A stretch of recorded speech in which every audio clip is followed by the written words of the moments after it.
Мұрат, сен ертең сыныпта кезекшісің. Кезекші болу сын, жауапты жұмыс.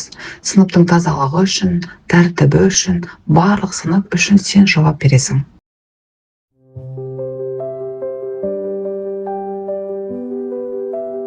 Бәсе, мен де ешкімнен кем емес екенмін ғой. Бойым кішкентай болғанымен, ойым кішкентай еместі. Сабақты ешкімнен кем оқымаймын. Балалар кішкенесің деп кеміткенімен мұғалім апай кемітпейді екен.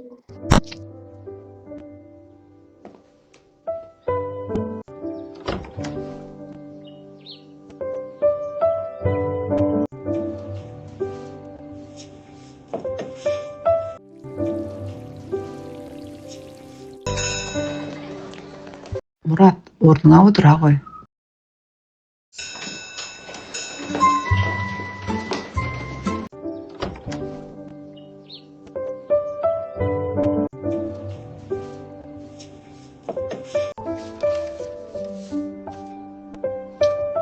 Зауыттан жаңа ғана шыққан 5 тиын екен. Қай бала мұны түсіріп қалдырды екен. Дәуде болса, бұл бір баланың апасы үзіліс кезінде дөңгелек тоқаш алып жей ғой деп берген ақшасы шығар. Ол қазір тоқаш алып жеймін деп буфетке жүгіріп барып, қалтасынан 5 тиынын таба алмай, аузын қиып тұр-ау. Мен өзімде сол баланың орнында болсам, ренжіп, өкініп қалған болар ем. Әрине, апам біреудің жоғалған нәрсесін тауып алсаң, өзіне қайтарып бер.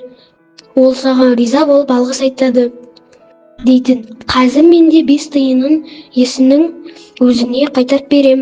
Бұлай 5 тиын анау айтқан көп ақша емес. Бірақ тапқан адамның есіне қайтарып беру адамдық, адалдық, жақсылық қашанда жақсы емес пе?